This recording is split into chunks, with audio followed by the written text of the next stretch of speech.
তো এখানে সব গৃহবধূরা এসেছে দিদিকে গায়ে হলুদ দেওয়ার জন্য। অনেক অনেক লোক এসেছিলো। তো আমি ক্যামেরা করতে পারিনি, আমার মাই ক্যামেরা করছিলো। আর এখানে আমার মাসি দু যা দাঁড়িয়েছিলো, আমার মা ক্যামেরাতে দেখাচ্ছিলো তাদেরকে।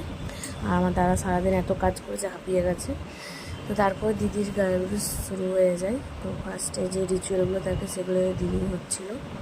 তো এই রিচুয়াল করার পর সবাই এক এক করে এসে দিদিকে গায়ে হলুদ দিয়ে দিচ্ছিলো। ফার্স্টে আমার বড়দি এসে দিদিকে গায়ে হলুদ দিয়েছে। তো দেখো দিদির গায়ে হলুদ দিদি, তো দিদি প্রচুর কাঁদছিল, কেন সবারই একটা কষ্টের মুভমেন্ট থাকে। তো তার জন্য দিদি কিনে ফেলেছিলো বড়দি যখনই তার গায়ে হলুদ দিচ্ছিল। তো তারপর দিদি দেওয়ার পর চৈতি দিয়ে দিতে এসেছিলো, তখন ও কাঁদছিল, তাই চৈতি দিয়ে দাঁড়িয়ে গেছিলো। আর আমি ওর পিছনে দাঁড়িয়েছিলাম, ভীষণ গরম লাগছিলো। তারপর আমি আমার দিদিরা সামনে ছবি তুলছিলাম।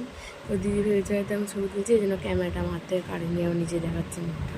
তো দিদার দিকে দাঁড়িয়েছিল, আমার দাঁড়িয়ে দাঁড়িয়ে দেখছিলাম গায়ে হলুদ। তো তারপর গায়ে হলুদ শেষ করার পর আমার লাস্টে আমার দিদি দিল ছুটি। তখন আমি দিদিকে বলছি উপর থেকে তাকা, ও ভাবছে আমরা ছবি তুলছি। এইদিকে বিয়ে মণ্ডপে এখানে আলপনা দেওয়া হচ্ছে। এখানে ছোটো দাদা এখানে লিখে দিচ্ছে শুভ বিবাহ। তারপরে আমরা বেরিয়ে গেছি জল সইতে যাওয়ার জন্য।